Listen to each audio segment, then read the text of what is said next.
My lethal campaign has ended. I lasted 8 or 9 days before I decided to call it quits. I wasn't being quite as careful as I should have been, and I made a few bad decisions which led to way too many deaths, starting with poor Rachel's.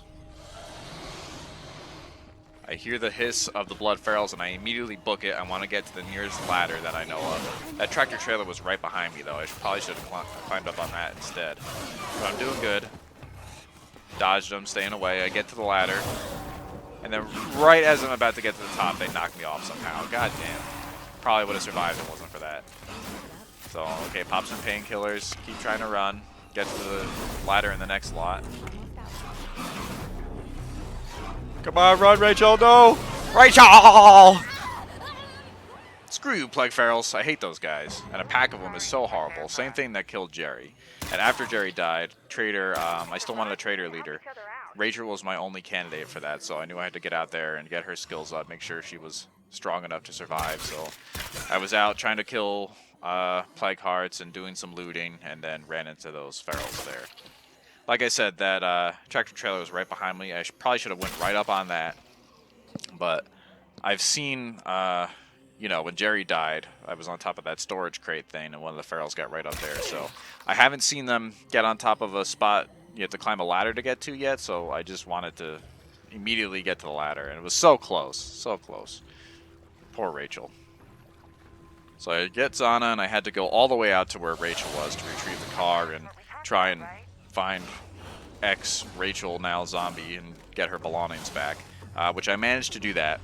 But then Zana, probably my favorite character in this group, the next day, I believe it was the next day, I lost her too. I didn't get it, I didn't record it at the time. I had pretty much just left my base, going on a mission.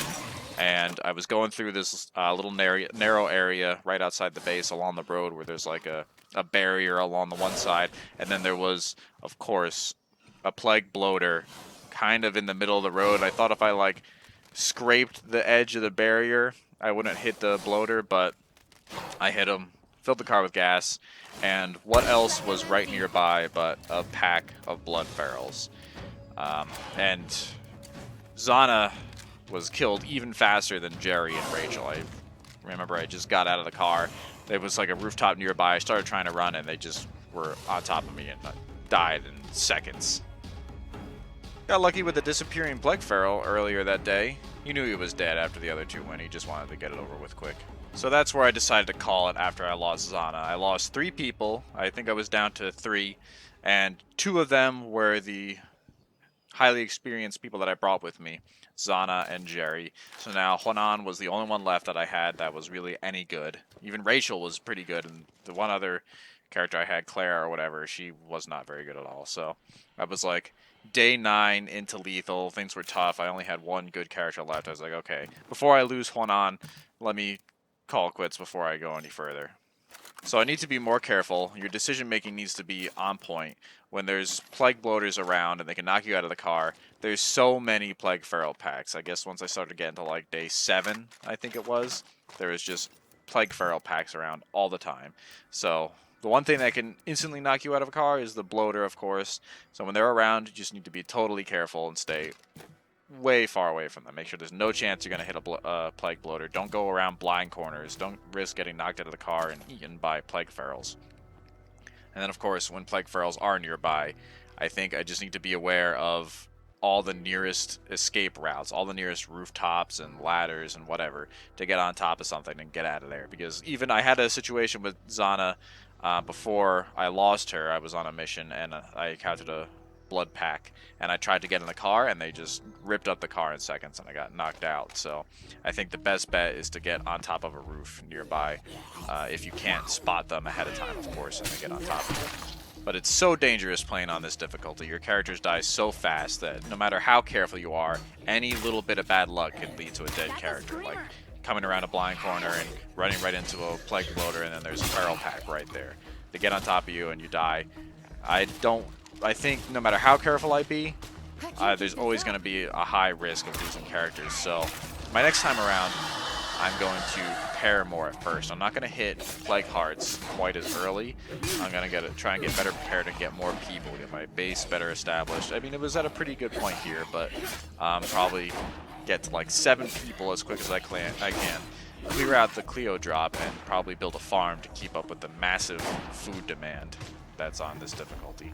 But it's still a lot of fun. It's a great challenge. Even Nightmare difficulty, once I got the hang of it, once I went in prepared and was careful enough, I was able to handle it pretty well. It wasn't too terrible. So for the ultimate challenge, it's definitely lethal. Definitely the most fun. It's going to be the most rewarding if I can finally beat it.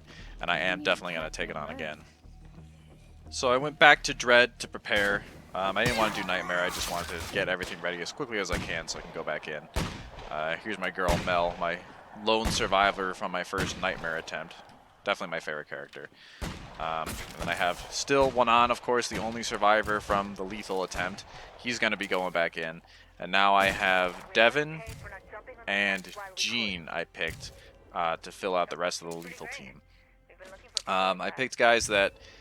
It took me forever to find people that didn't have any like bad traits. And he has minus 25% standing rewards. That's not a big deal, really. I'm not really too worried about that. But like people that have like a huge negative morale or they have reduced stamina or something, I don't want anything like that.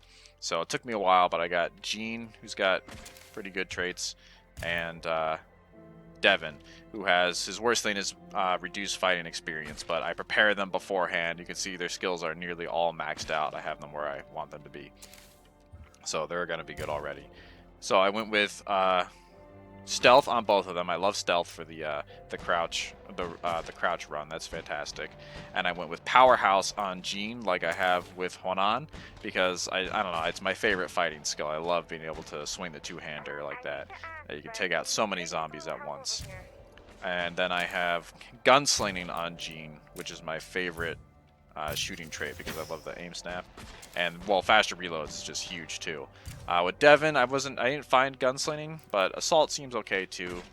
With the kick while you're aiming, that's pretty cool. And then I went with swordplay on Devin. I didn't want to make them all powerhouses, and swordplay seems like the next best thing to me. It's the my next favorite because it's super lethal. Especially I equipped him with a Mamba. And that sword takes out zombies so fast. So that's my lethal team. Honan, Devin, and Jean. I'm just waiting for a couple more things to gather in Dread, and then I'll finish up this campaign and make my way back over to lethal. Wish me luck.